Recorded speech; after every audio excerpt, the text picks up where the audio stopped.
ওদের উদ্দেশ্যটা ছিল, এর আগে যে ছেলেটা রফিকুলের সাক্ষাৎকার নিয়েছেন আমাদের বলেছে, ভাই আমার মায়ের নাম সব বলে দেবো, আপনাকে হত্যার উদ্দেশ্যে আসছিল, আপনার গাড়ি তো বাইরেই থাকে, গাড়ি চুরির উদ্দেশ্যে আসে নাই।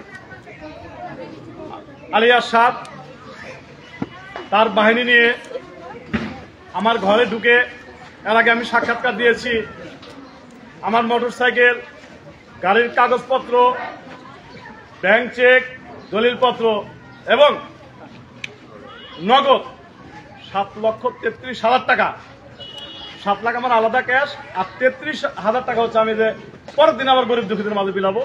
এখনো দেখেন খেজুর মুড়ি সবই আছে। তো এই ঘটনা না সারতে আমার ইউনিয়ন থানা বিএনপি আমার কোনো খোঁজ খবর নেয় না। আমার বাড়িটা দেখতে আসলে শুধু সরকার মোহাম্মদ রবিউল ইসলাম আসছিল, মৌলভাই আমার বাড়ির সাথে সে আমার খোঁজ খবর নেয় নাই, ইউনিয়ন বিএনপির কেউ আমার খোঁজ খবর নেয় নাই।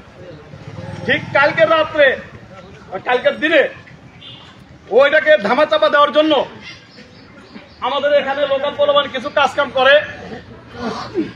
মহল্লা মেম্বার এবং তার ছেলে পুরা ইউনিয়ন ডাইকা নিয়ে আইসা তাদের উপর আক্রমণ চালায় এবং এরা ফেসবুকে পোস্ট করছে যে এটার আক্রমণের মূল উদ্দেশ্য আমি এটার মাস্টার মাইন্ড।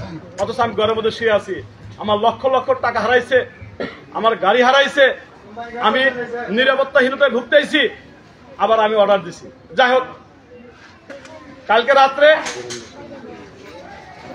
গ্রামবাসী মোকাবিলা করছে, আর গত রাত্রে যে ঘটনা আমার গাড়িও পাক, আমার উপর শুধু মানে মানসিক টর্চার করে নির্যাতন করে এরা ক্ষান্ত হননি। আমাদের 4টা ট্রাক চলে ইয়ার্ডের ট্রাক, মহল্লা মেম্বারের নেতৃত্বে ইব্রাহিম এবং তার মহল্লার বেটা স্বপন, আলী আকবর, হেলাল, এদের নেতৃত্বে আমার ট্রাকগুলা বন্ধ করে দেয় এবং সেটা পুরোবারে রেখে দেয় আমি, যে থাক ওখানেই থাক, 2 মাস বন্ধ থাক, সমস্যা নাই। কিন্তু তাদের মনে যে এই উদ্দেশ্য ছিল আমি জানি না। রাত 11টার সময় আমার ড্রাইভারকে সবুজ আছে না শাকিল, হ্যাঁ সবুজ আছে, শাকিল আমার 2টা গাড়ির ড্রাইভার বলতেছে আমরা তো টিফিন নিয়ে আসছি, গাড়ি পাইতেছি না। বললাম বলো কি? বলে আপনি একটু খুঁজে দেখ, আমার যদি হালাল টাকা হয় আমি পাবো। যাই হোক, আমি রফিক কাকাকে ফোন দিলাম, সরকার মোহাম্মদ রবিউল ইসলামকে ফোন দিলাম, লেবু ভাইকে ফোন দিলাম, সবাইকে জানাইলাম তুমি একটু সিসি ক্যামেরা চেক দাও। আলহামদুলিল্লাহ বিবেক স্যারের সাথে কথা বললাম, সিসি ক্যামেরা চেক দেয়, দিয়ে যে ধরা পড়ছিল এইটা সব মানে ওই সিসি ক্যামেরা সবকিছু ফুটেজ পাওয়া গেছে। নাম রফিকুল ইসলাম রফিক, আর যেগুলো নাম বলছে পুনর্বাসন বি ব্লক, একটা নাম টুকু আর একটা নাম হচ্ছে রফিকুল ইসলাম রফিক, এদের পুনর্বাসনে বি ব্লক।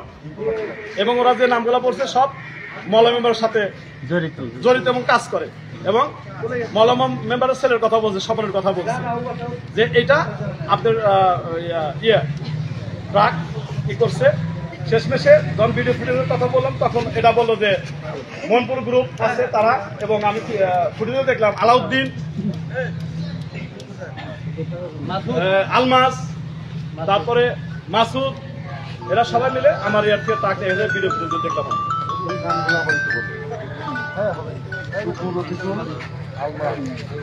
আলমাস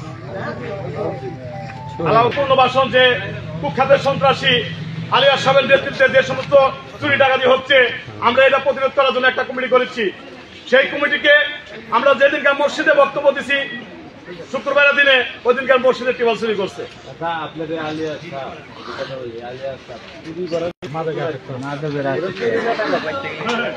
ওইটা চুরি ডাকাতি আসছিল আমার পায়না, আমার টাকা চুরি, এটা চুরি। পূর্ব আমার টাক ছিল, ওখানে মাল লোডের জন্য বসে আছে, ওখান থেকে চুরি বলে না টাকা বলে আমি বলতে পারবো না। কিন্তু আমি সিসি ক্যামেরা বললাম, সিসি ক্যামেরা আমি দেখছি, দেখার পরে দেখি আর পরিষ্কার আসছে, রফিকুলের নাম পরিষ্কার আসছে।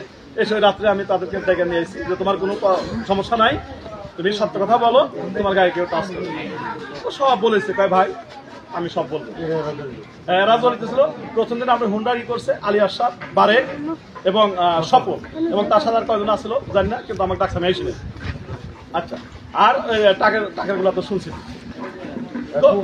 এখন আমাদের অত কথা দরকার নেই, আমাদের কথা হচ্ছে যে আপনি যে বিএনপির নেতৃবৃন্দের উপরে ছেড়ে দিল ভাই একটু নিচে এসে বলেন তো, ভাই ঝামেলা হয়। কারণ আমরা নিউজ করবো, বুঝছেন, আমাদের প্রয়োজনীয় কথা দিয়ে দেন, আমরা চলে যাবো। আর আপনি এলাকা নিয়ে সারাদিন মিটিং করেন অপরদিন। এখন আপনাদের বিএনপির নেতৃত্বকে ছেড়ে দিতে এদের প্রতি আপনার বিশ্বাস আছে যে আমি একটু বিচার পাবো।